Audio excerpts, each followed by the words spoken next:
It's time for Stars on Sports, a podcast radio show dedicated to sharing stories about our athletic program at Lansing Community College. LCC Athletics has a strong tradition. 23 national championship wins. Over 170 All-Americans. 19 MCCAA All-Sports trophies.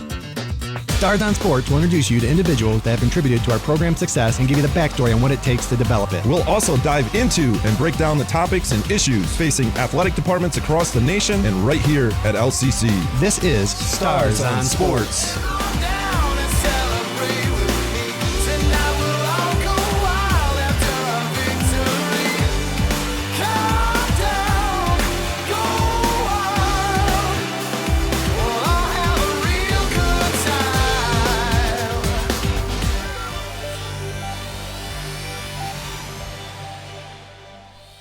Hello and welcome to another episode of Stars on Sport. Today I'm joined by our Assistant Athletic Director, Stephen Cutter, and our producer, Daedalian Lowry. And as we record this, gentlemen, Happy New Year. It's our first recording of 2025, and that is crazy that we're talking 2025. Just seemed like Y2K was yesterday, and now it's a quarter of a century away.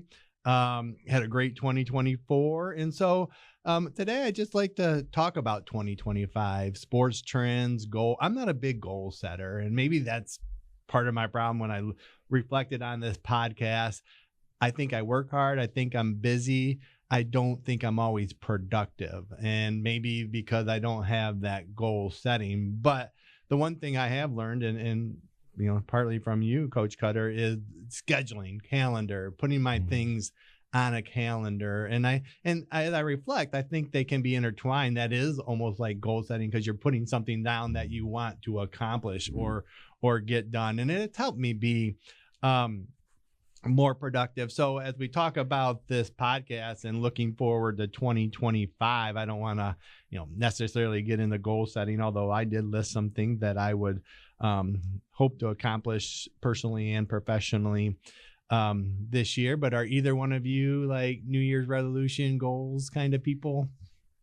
I think, yes, I do try to set a lot of goals, because I think goals can be pretty important, but they can also be one of those things that aren't great as well, because you can set a goal and then you wake up the next morning and you're like, oh, I didn't stack any bricks on the way to that goal, and so it can be goals can be a really negative thing too. I think it's kind of to each their own, but you should set some type of marker that you want to accomplish. And I really, we've talked about telescopes and microscopes. I feel like it is very challenging for all of us to set goals that are just for a year. It's such a long period of time, and there's so many things that are going to come into play that you're going to have to work through with resiliency and things like that it's easier to set goals maybe for the day or for the hour or for the half a day, things like that, and you'll have probably a lot more rewards out of that piece. So I think like for myself, I'm really more focused on this year on impact over accomplishments, and really watching the ripple effect of what that impact can do, and not getting tied into accomplishments, whether they're team accomplishments or my own accomplishments. Okay. Yeah, I can't say I'm really a resolution guy. I will say that this year I decided to work on a skill. Oh. And that is specifically better listening, which you would think, doing what I do, I would be pretty good at that. But occasionally I find myself in situations, especially in personal life, where I'm realizing I'm not listening. I'm thinking about goals. I'm thinking about other things. I'm distracted with other things that I shouldn't be.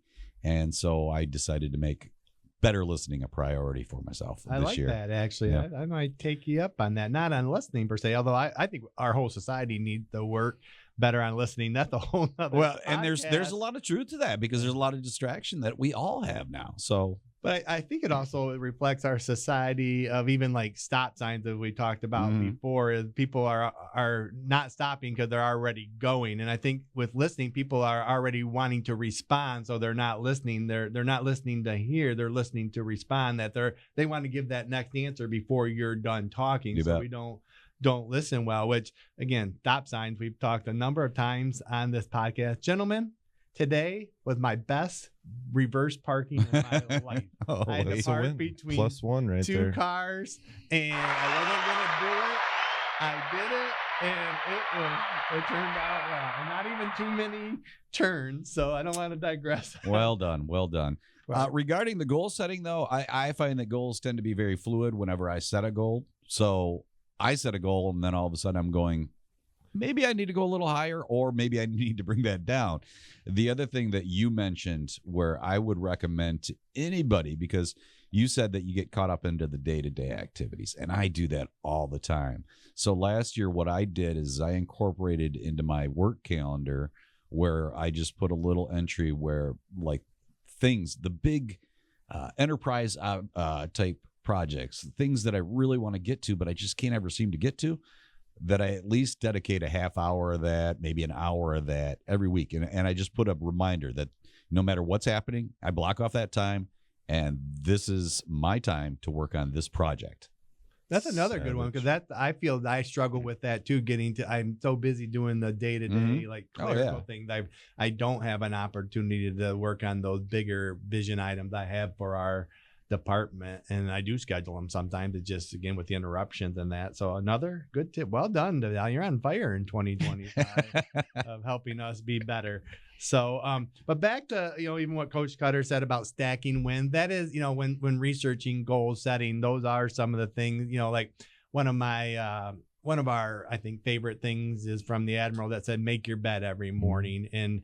And we do that at home, and it is stacking a win and a goal, starting the night before that, you're going to do it, and getting something accomplished. That goal setting does help you focus because you have something to work towards. It does help with determination that you do have to work towards something. And then if you measure it and do well, it can be those stacking wins that we have talked about. So I think there is a lot of merit to goal setting. I think, like you said, it's different. Both of you have different people and how you phrase it or how you word it. But, one of my favorite things, and I might have shared this on a podcast before, but I use it all the time. It's one of my favorite memories in athletic administration. We were at a student leadership summit, and the presider in the room had all the students take out a piece of paper and write down as many numbers as they can in 30 seconds. I don't know if it was 30 seconds or not. So everyone's writing down numbers, and then she went around the room and, how'd you do it? And then she had them do it again. And you could see the significant improvement. Now they knew that, they needed to do better, because the first time they didn't know what they were doing. They were just writing down numbers, but then they had a goal in front of them. And so if they wrote 1 to 30 the first time, they wrote 1 to 76 the second time. And it was a real good example about goal setting, of the differences between the two, of just writing 1 to however in 30 seconds and then trying to beat that number the second time. So that's always stuck with me. It's an example I use all the time. But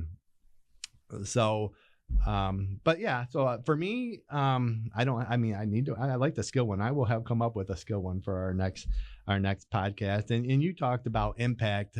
That's a great example.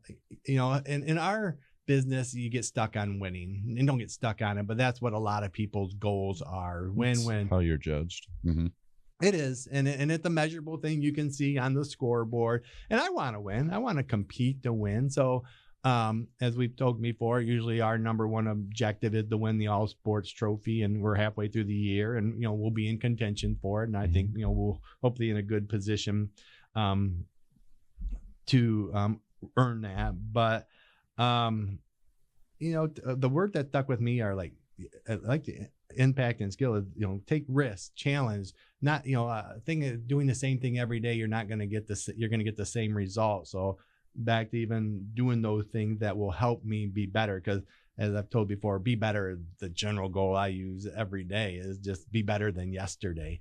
One of my favorite shirts is beat yesterday. It's hard to do, but if you do, it is a mindset. But if you do focus on, kind of the theory behind +1, where, it's really small stuff. It's not the super large dream, but it's the small things. And through those small things, it could be, I just picked up a piece of garbage in the hallway and threw it in the trash can that was, 7 feet away. That's a +1. And that's what winning looks like. And that's how confidence starts building. and you just go through your day stacking these really, really small bricks. And at the end of the day, if you do that for one full day, you'll sit there and say to yourself, that was a pretty solid day. Mm-hmm. And it's not the fear of how do I get 1% better tomorrow or 2% better tomorrow. It's just like, I'm just going to keep +1, and I'm going to push my chair in when I leave the room, +1, it's that kind of mindset. So you're stacking all these wins, which then builds confidence. And we all know that people that are confident can accomplish a lot more than people that are questioning and full of self-doubt. And I like the +1 because I do that. I'm a list person. So every day I write a list of things that I like to get done. And I've done every leadership personality test out there. And one of mine is achiever. So, like when I check something off, I'm excited. And if I check off the whole list, you'll see me stand up and dancing in my office and doing this. No good thing no one does see me, but it does give me energy. And those lists never seem to end. I mean, at the end of the day, I even though I check 4 or 5 of them, I've added more to the list. But it is crazy what little things can do to help move you forward or excite you to move on to that next task, which is similar to sports and being successful in sports. And as we start new seasons this week or start new semesters in the next week, that's important too.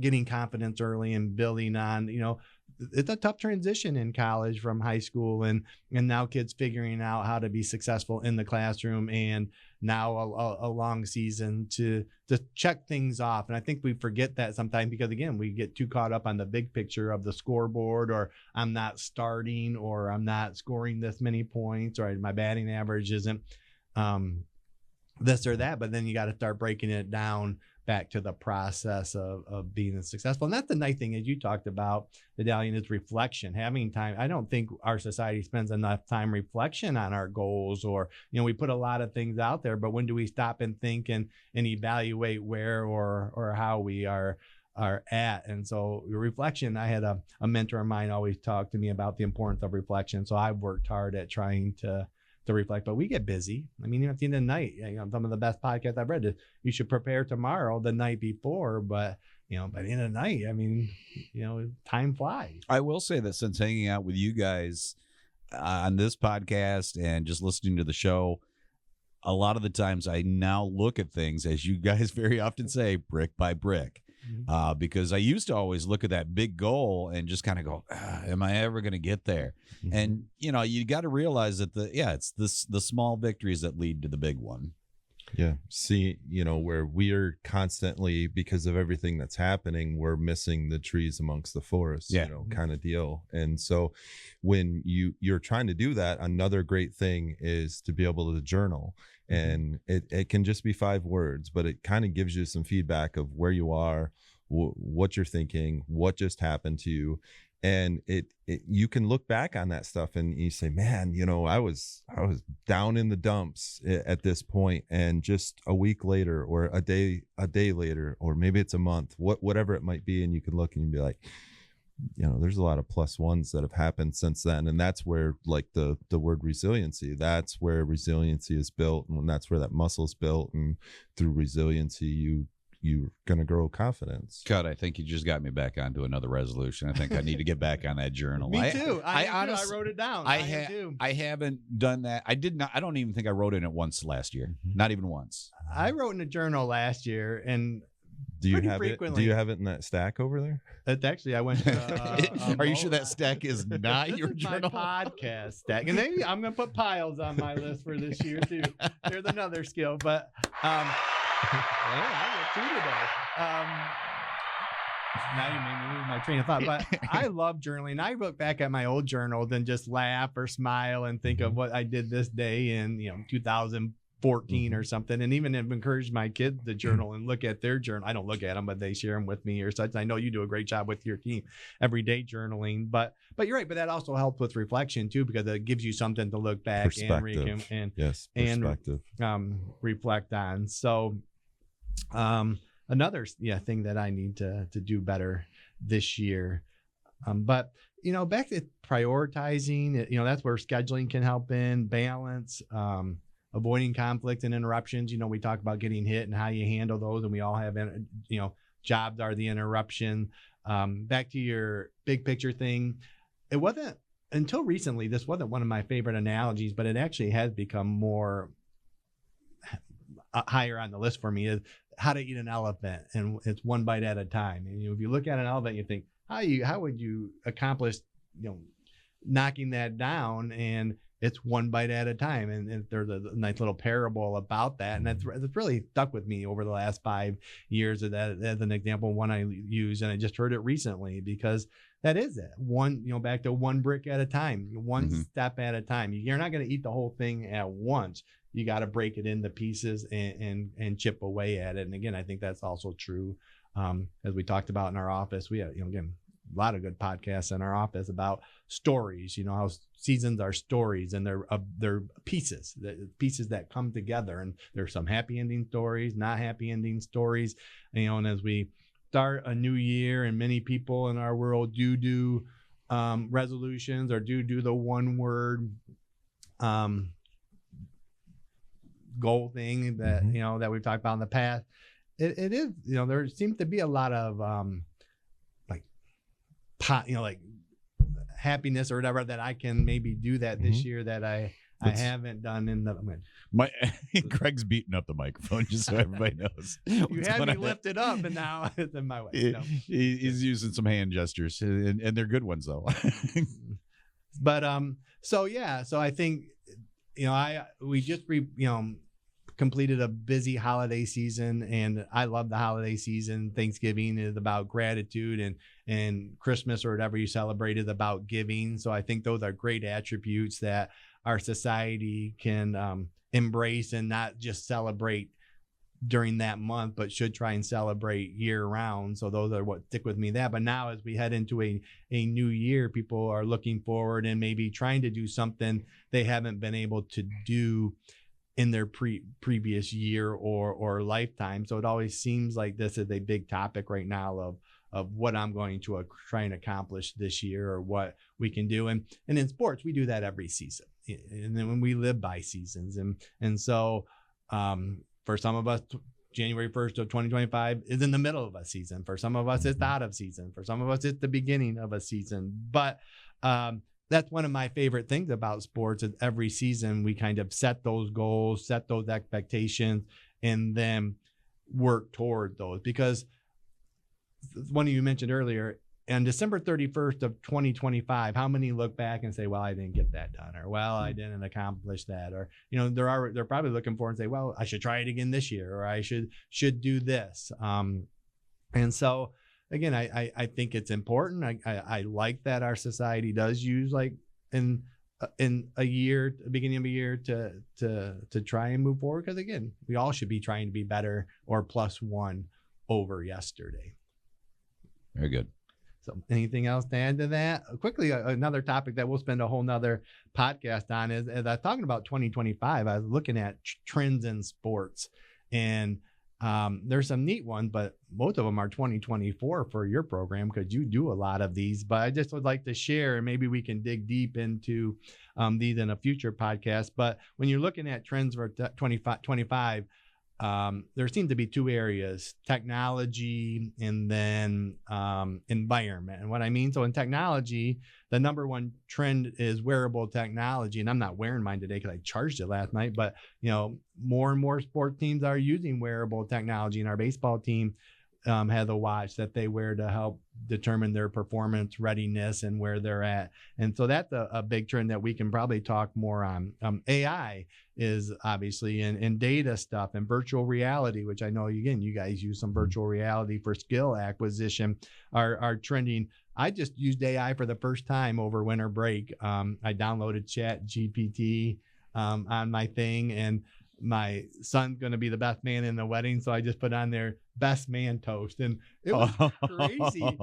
I've been a best man in a wedding a couple of times, and so I put peaches together. And you did add it afterwards, right? I just did it for fun. I just left it. But it was pretty. I mean, it's something you really could work with. It is. So it was a good foundation. Yes, I would definitely tweak it. I'd even share it with him. But. Yeah, that's the one thing I recommend for anything that's been written by AI is make sure you read that afterwards. But they talk about how AI can help, as we talk about in sports, data-driven analysis and statistics, and how plugging them into AI can help tailor or be more sport specific or even be more accurate than human analysis. Right. So that was another topic. But the interesting one too for me, because we're going to talk about sports venues on this podcast in the future too. And I've done a lot of research. I love sports venues. Junior college venues. Oh, sports. I'm a big. It will be the end of the question, but the Coliseum, the Rome and Greece, the built facility thousands of years ago, and some of them are very similar characteristics to what we have now. But I believe that's going to change. And looking at some trends. They're going to be more fan interactive. They're going to be more towards social gatherings. And I think minor league baseball has already done this with some of the things they do, picnic tables instead of stadium seating, food, where they fit in. Even one of the things I saw is it's going to be blurred between the fan and the athlete, like even including virtual reality and games and like that, which makes me a little nervous, but it's just that's how far we'll go, because the other side of it that's also going to be big is streaming and the way we watch sports now and how accessible it can be. So any quick things on sports trends or other music trends for 2025 that you want to, we can go over those. I think the AI aspect is both exciting and scary for everybody, really. I mean, there's so many things that can happen. And honestly, we could just do a whole episode on AI, really. Maybe we will. Yeah. Maybe we will. I'll highlight that.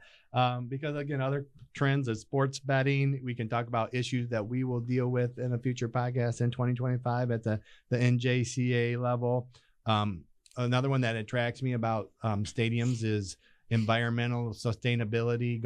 I never say go green, but it's, I always joked if they would have said go blue, it would have picked up a lot quicker in history of helping us be more environmentally sound. But I even saw a stadium that's going to reusable cups, if you buy a pop or something that's exciting for me on trends that could be happening in 2025. So quickly, any other things on 2025 we want to hit before? Just super briefly, I think the AI is incredible and it helps people become more efficient, and there's a lot of positive behind it. And then as I was thinking about it, as we were talking about it, I was like, man, it's not any different than a generation before us being afraid of the internet and what that could bring. And Google's right at your fingertips, and you can find the closest restaurant, and you can see the reviews, and that car dealership, and the yellow pages went away. And then you start the podcast by saying Y2K when everything was going to shut down because of that was one of those things that was super scary. So just talk about bringing it full circle. Y2K to AI. Circle. Listen to the song 1999 on the radio this morning. We talked about Y2K over what we were doing 25 years ago. When that happened. Progress. And as we talk about it now, we're probably affecting AI. So it's kind of interesting. We'll talk more about AI in sports in a future podcast. So those who are still listening, I have two questions at the end as we talk about. So the first one is, what country would you, if you could visit any country in the world, what country would that be? Wow. I would say almost all of them, but the one that I've always wanted to get to, and I still have not had the opportunity to do so, would be Ireland. Okay. It is, it's just beautiful. I got a story about Ireland, but what about you, Coach? I was kind of thinking the same thing because I actually coached a player that did an internship in Ireland, and he came back talking about the incredible I'll just start with the landscape of it. Yeah. And That's one part of it. he had such a way of sharing a story that it just made me say, wow, that seems like a really neat place to go to. Well, 3 for 3. I would. Ireland, You as well. Me too. The other one would be Rome, Italy, just because. Or That would be Greece, my second one, actually. because Of the just history. the Well, there. mine would be the art and the architecture there. Yeah, all that. Just not sports. beautiful. Right. Okay. But back to Ireland, I had a friend. He's Catholic, and he had a buddy go to Ireland, and the guy calls him, goes, "You would love it here. They're the pub and church on every corner." And my friend goes, "I didn't know you went to heaven. I thought you went to Ireland." So yeah, the landscape That's is also is cool, but very interesting. So we'll actually save the next question until our next podcast about food. So until then, go Stars. Stars on Sports is recorded live at the WLNZ studios. Engineering and production assistance are provided by Daedalian Lowry. You can listen to this episode and other episodes of Stars on Sports on demand at lccconnect.org. To find more information about our athletic program, visit lccstars.com. Thanks for listening. Go Stars!